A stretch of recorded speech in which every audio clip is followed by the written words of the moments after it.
Class 11-এ উঠে অনেকেই সংস্কৃত পড়তে হয়, আর তখন যেন সংস্কৃতের বর্ণগুলোকে আবার আমাদেরকে নতুন করে শিখতে হয়, কারণ সেই সপ্তম শ্রেণীতে আর অষ্টম শ্রেণীতেই সংস্কৃত পড়বার সুযোগ হয়েছিল, তারপরে আবার 11-এ উঠে। তাই এখানে সমস্ত কিছুই ভুলে যাওয়া হয়েছে, তাই নতুন করে আবার শেখা শুরু হয়। তাই অনেক সময়ই অনেকের কাছেই সংস্কৃত বর্ণগুলো লেখা যেন খুব কঠিন বলে মনে হয়, কিন্তু দিনে 3-4 বার করে 4-5 দিন লিখলেই এটা সড়গড় হয়ে যাবে। একটু সময় দিতে হবে। সংস্কৃত ভাষার অপর নাম দেব ভাষা, তাই সংস্কৃত বর্ণগুলোকে বলা হয় দেবনাগরী লিপি।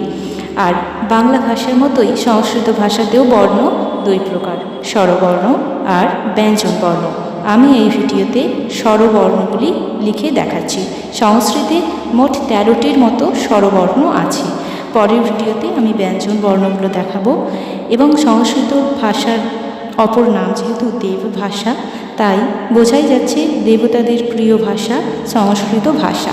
দেবতারা সংস্কৃত ভাষাতে কথা বলতে এবং শুনতে পছন্দ করেন, তাই জন্যই দেবতাদের পূজা পাঠ, স্তব, স্তুতি, মন্ত্র এগুলো আমরা সংস্কৃতে ভাষায় আছে দেখতে পাই।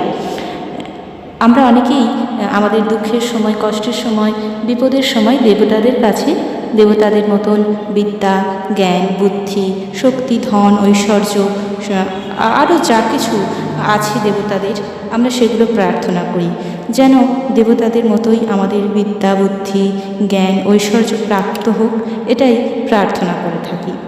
সুতরাং আমরা দেবতাদের যা বিদ্যা আছে, বুদ্ধি আছে, যা ধন, ঐশ্বর্য, সৌন্দর্য দেখতে পাই, সেগুলোকে ভালোবাসি। তাই জন্যই সেগুলোর জন্য প্রার্থনা করে থাকি যেন সেগুলোও আমাদের প্রাপ্তি হয়। যদি দেবতাদের বিদ্যা, বুদ্ধি, ধন, ঐশ্বর্যকে ভালোবাসি, তবে দেবতাদের ভাষাটিকে ভালোবাসবার চেষ্টা করব না কেন? সংস্কৃত ভাষা দেবতাদের ভাষা।